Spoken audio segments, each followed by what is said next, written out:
ሕፃን ወእሙ ክልኤሆሙ ፈጸሙ ገድሎሙ። እናትና ልጅ ሁለቱ ተጋድሏቸውን አጠናቀቁ።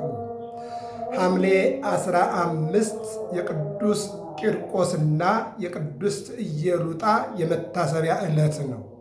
እንደሚታወቀው ሐምሌ 19 አንጌቤን በሚባል ቦታ ለእስክንድሮስ የሚባል ክፉ ሰው የማመልከውን አምልኩ፣ እኔ ለምሰግድለት ስገዱ፣ እኔ ለምሰዋለት ሰው፣ የእናንተን ሃይማኖት ተዉ፣ የእናንተን አምልኮት አርቁ፣ ማተባችሁን በጥሱ፣ ሃይማኖታችሁን እርሱ ብሎ ሲጋብዛቸው እኛ የምናመልከው ያለ የነበረ የሚኖር አንተንም እኛንም የፈጠረ ከዓለም አስቀድሞ የነበረ ዓለምን ፈጥሮ የሚኖር ሁሉን የሚገዛ እነሆ አንተንም እኛንም የሚያኖር እርሱ ነው የኛ አምላክ ብለው እናትና ልጅ እምቢ ሲሉት እሳት አስነድዶ ጋን አስጥዶ ውሃ አስመልቶ በፈላ ውሃ ውስጥ እናትና ልጅን ሲያስገባቸው ቅዱስ ገብርኤል መጥቶ ውሃውን ያቀዘቀዘበት ዕለት ነውና ሐምሌ 19 ቀን የተላኪው የቅዱስ ገብርኤል የመታሰቢያ ዕለትና የዳኑት ደግሞ የቅድስት ኢየሉጣና የቅዱስ ቂርቆስ መታሰቢያ ዕለት ነው። በ15 ደግሞ እነሆ ሁልጊዜም የቅዱስ ቂርቆስና የቅድስት ኢየሉጣ መታሰቢያ ነው። በተለይ ደግሞ ጥር 15 እና ሐምሌ 15 እነሆ እግዚአብሔር በፈቀደና በወደደ መታሰቢያ ተደርጎላቸው ይከበራሉ ማለት ነው እና ሰፊውን ታሪክ ሐምሌ 19 ከተላከው መልአክና ካዳናቸው ከእግዚአብሔር የዳኑትን እናትና ልጅ እንመለከታለን። አሁን ግን ለመታሰቢያ ያክል እስኪ ትንሽ እንመልከት። ሕፃንና እናት፣ እናቱና ሕፃኑ። ሕፃን የእግዚአብሔርን ስጦታ ሲቀበል፣ እናት የልጇን ልመና ስትሰማ፣ ይህ ነው የምናየው። ዛሬ የእግዚአብሔርን ትእዛዝ የሚቀበል ልጅ የለም። የልጇን ድምፅ የምትሰማ እናት የለችም። ምን ይለናል? በዚች ቀን ሕፃኑ ቅዱስ ቂርቆስና እናቱ ኢየሉጣ መታሰቢያ ዕለታቸው ነው ይለናል ገድለ ሰማዕታት። በሰማዕትነት መከራ የተቀበሉ ሕፃኑ በ3 ዓመቱ ለተጋድሎ የተጠራ።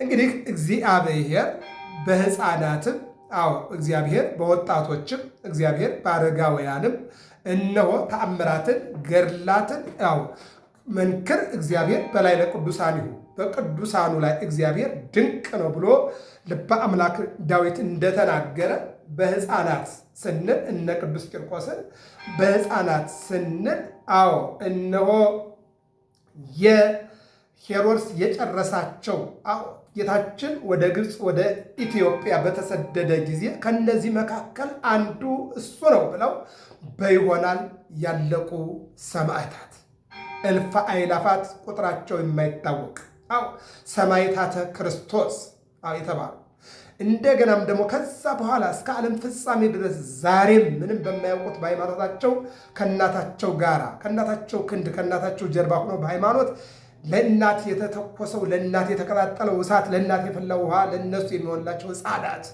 ከቤተ ክርስቲያን ጋር አብረው የሚቃጠሉ ከእናታቸው ጋር አብረው የሚያልፉ ከአባታቸው ጋር አብረው የሚያልፉ ሰማይ አባታቸውን የሚናፍቁ ወደ ነሳ ሀገርነ በሰማይ ያለ ቅዱስ ጳውሎስ ሀገራችን በሰማይ ነው ይሄ አሮጌው ምድር አይደለም እያሉ ይህም ሕፃን ዕድሜው 3 ዓመት ሲሆነው ከሮሚ አገር ወደ ሌላ ሀገር እናቱ ይዛው ሸሸች።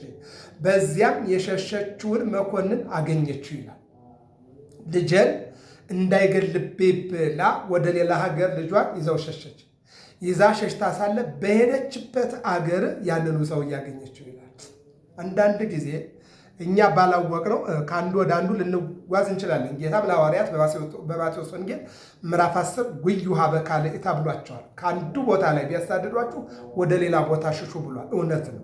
ሐዋርያት ወይ ሀውርም ኃይል ውስጥ ኃይል ከአንድ መከራ ወደ ሌላ መከራ፣ ከአንድ ከተማ ወደ ሌላ ከተማ፣ ከአንድ ንጉሥ ወደ ሌላ ንጉሥ። ጌታ ራሱ ከሄሮድስ ወደ ጲላጦስ፣ ከጲላጦስ ወደ ሄሮድስ፣ ወደ ሐና ወደ ቀያፋ ሲመላለስ ነበር አይደል? ከእሷ አንበልጥም እኛ ከጌታው የሚበልጥ እኮ መልእክተኛ የለም። ከፈጣሪ የሚበልጥ ፍጡር የለም። አዎ እንበልጣለን ያሉትም ያው እንዳየናቸው ከስረዋል። ስለዚህ እነሆ ልጄን ይዤ ልሰደድ ከሞት የሙሴ እናት ልጇን ለማዳን በደንገል አድርጋ ቅርጣን ለቅለቃ ምንጭ ላይ ወስዳ ደበቀችው። ማን አዳነላት? እግዚአብሔር አዳነላት።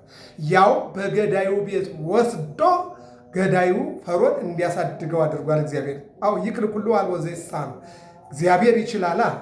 አዎ የማይቻለው ነገር የለም። እግዚአብሔር ስለሚችል ይናደረገ ማለት ነው። አዎ ሌላም እንውሰድ ብንል ፊልጶስን እናቱ በቅርጫት አድርጋ በለስ ስር ወስዳ ደብቀዋለች። ፈርዖን እንዳያየው እናቱ ሙሴን ቄጠማ ውስጥ እንደደበቀችው የናትናኤል እናት ናትናኤልን ሄሮድስ እንዳይገልባት በቅጠል ውስጥ ደብቀዋለች። ናትናኤልም ማለት ነው። ፊልጶስ ናትናኤልን ጠራው። ናትናኤል ደግሞ ወደ እግዚአብሔር ቀረበ።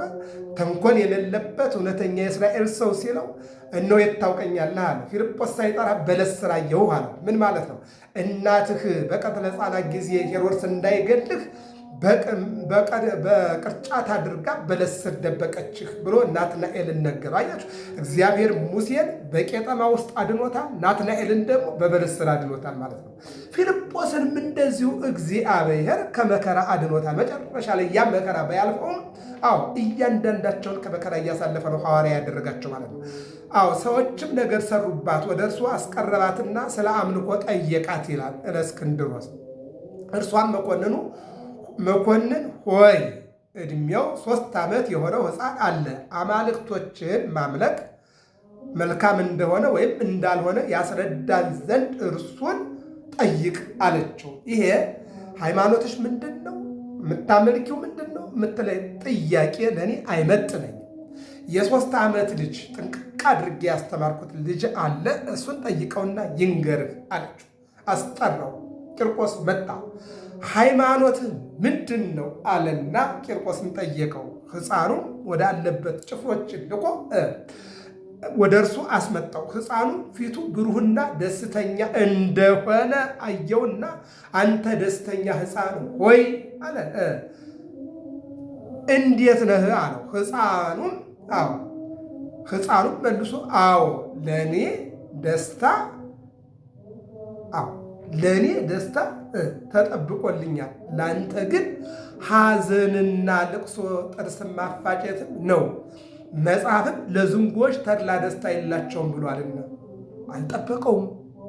ሕፃን ልጅ ነው ምን ይለኛል ብሎ ይጠብቅ ነበረ። ይህንን ያክል ወጣ ያለ ቃላት ግን ይጠቀማል ብሎ አልጠበቀውም። ሕፃኑም መልሶ አዎ ለእኔ ደስታ ተጠብቆልኛል፣ ላንተ ግን ሐዘንና ልቅሶ ጥርስ ማፋጨትም ነው። መጽሐፍም ለዝንጉዎች ተድላ ደስታ የላቸውም ብሏልና አለ። እግዚአብሔር ኃይልና ንግግርን ሰጥቶታልና ብዙ ተናገረ። በዚያም ያሉትን እስካስደነገጣቸው ድረስ ይላል። በንጉሱ አጠገብ ያሉትን በሙሉ አንድ ጊዜ አስደነገጣቸው ንግግሩ ማለት ነው። እምቃልከ ትጸድቅ ወእምቃልከ ትትኬነ፣ ከቃል የተነሳ ትጸድቃለህ፣ ከቃል የተነሳ ትጸድቃለህ፣ ከቃል የተነሳ ትኮንናለህ፣ ከቃል የተነሳ ሕያው ትሆናለህ፣ ከቃል የተነሳ ሙታን ትሆናለህ። እውነተኛውን ቃል ሲናገር ደነገጡ። እውነት ያስደነግጣል፣ ሐሰት ግን እውነት ያስደነግጣል። እውነት ሰዎች ይደብቋታል እንጂ ሊያጠፏት ስለማይችሉ ታስደነግጣለች። ንጉሱን መኳንንቱንና ጣዖታቱን ረገማቸው፣ ከብርታቱም የተነሳ አደነቁ። አንተና የምታመልከው ጣዖት የተረገማችሁ ናችሁ፣ እስራኤልን አላያቸው ማለት እግዚአብሔርን ትተው ጣዖትን ሲያመልኩ እንደ ቅጠል ረግፈዋል፣ አንተን ትረግፋለህ። መኮንኑም በአፈረ ጊዜ በአይነቱ በሆነ ስቃይ ታላላቆች የማይችሏትን ታላቅና አስጨናቂ የሆነ ስቃይ እንዲሰቃይ አደረገው። እንደ ቅድስት አርሴማ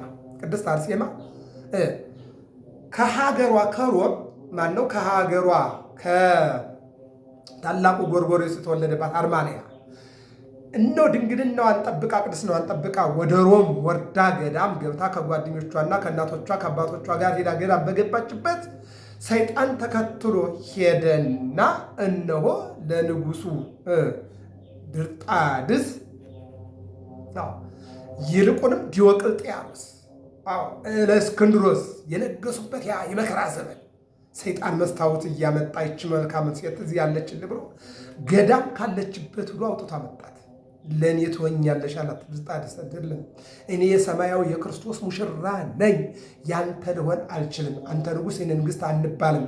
እኔ የንጉሠ ሰማያት ወምድር በመንግስቱ ህልፈት በመንግስቱ ሽረት በሕይወቱ ህልፈት የሌለበት በሞቱ ህልፈት የሌለበት እነሆ ለጌታ ለኢየሱስ ሙሽራ ነኝ። ንጉሠ ነገሥት ዘላለማዊ የነገስታት ንጉሥ የጌቶች ጌታ የአማልክት አምላክ የእሱ ሙሽራ ነኝ። ለአንተ አይደለሁም ያንተን ጓደኛ ፈልግ አለችና እንደማይነቃት ስታውቅ ምራቋን ፊቱ ላይ ጠቀለችበት። ምን ታርግ? ሰይጣን ነዋል። ምን ያስደንቃል? በኢየሱስ ክርስቶስ ምራቃቸው ጥቅሎበት አንተ ሃይማኖት የለሽ ለእኔ አትመጥነኝም፣ እኔ የክርስቶስ ሙሽራ ነኝ አለችውና ዞር በላለችው። እንደውም ገፍተራ ጣለችው ይላል። የባሰ ደግሞ እንደውም በዚህ አይደለም አለችው ገፍተራ ይላል። ተናደደ። በዚህ ጊዜ አባላቶቿን በሰይፍ መስከረም 29 ቀን አስጨፈጨፋትና ሰማዕትነትን ተቀበለች። ይህ ሕፃንም አንተና ጣዖትህ የተረገማችሁ እግዚአብሔር ባለባት ዓለም ጣዖት የምታመልክ ጣዖት አምላኪ ብሎ ነቀፈው ይላል።